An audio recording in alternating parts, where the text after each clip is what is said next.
राजस्थान में चुनावी सरगर्मियां तेज हैं और इसी के चलते हुए अलग अलग विधानसभा सीटों पर अब घमासान देखने को मिल रहा है।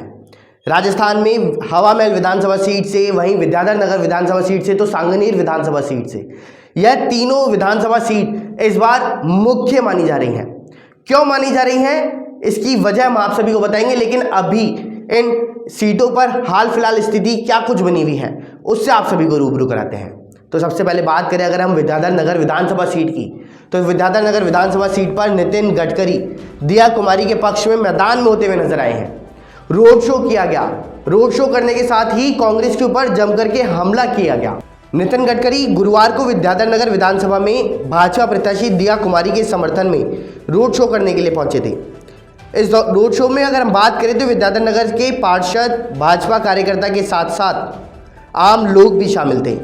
यह रोड शो 5 बजे विद्याधर नगर स्थित परशुराम सर्किल से शुरू होकर के आरसी पैराडाइज नाड़ी का फाटक पर समाप्त हुआ।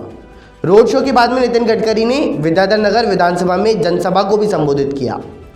तो दिया कुमारी ने सभी कार्यकर्ताओं और विद्याधर नगर की जनता का धन्यवाद किया और कहा कि यह शंखदान है इस कांग्रेस सरकार को उखाड़ फेंकने का। यह रोड शो को दर्शाता है कि लोगों ने भाजपा सरकार बनाने का मन बना लिया है। वहीं अगर हम हवा महल विधानसभा सीट की बात करें तो हवा महल विधानसभा सीट पर आप प्रत्याशी पप्पू कुरैशी के घर पर मुख्यमंत्री अशोक गहलोत पहुंचे। चुनावी समय है और क्या क्या नहीं करना पड़ता। आप देखिए कि कांग्रेस सरकार के जो मुख्यमंत्री हैं अशोक गहलोत, वो पप्पू कुरैशी जो आपके प्रत्याशी हैं उनसे मिलने उनके घर पर पहुंचे। क्यों पहुंचे, आप सभी को बता दें कि पप्पू कुरैशी पिछले काफ़ी लंबे समय से कांग्रेस सरकार से नाराज थे।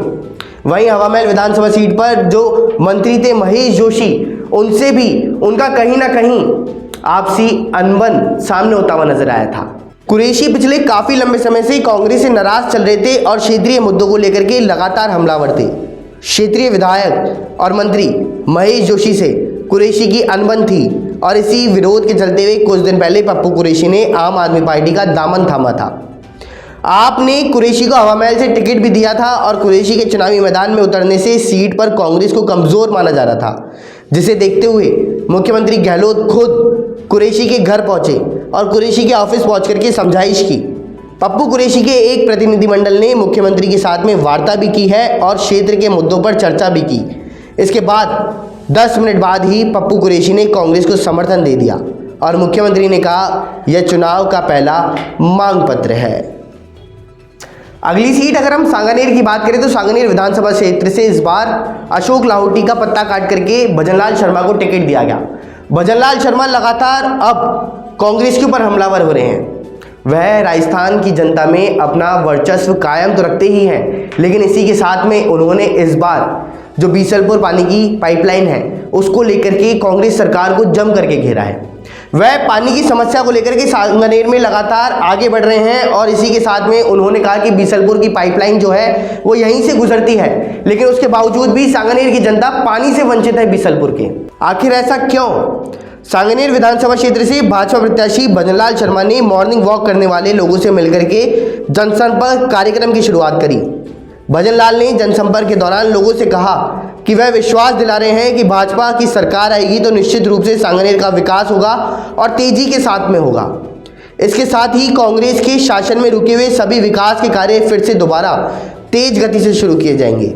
और शर्मा ने कहा कि बीसलपुर पाइपलाइन यहीं से गुजरने के बावजूद भी सांगनेर की जनता पानी के लिए तरस रही है।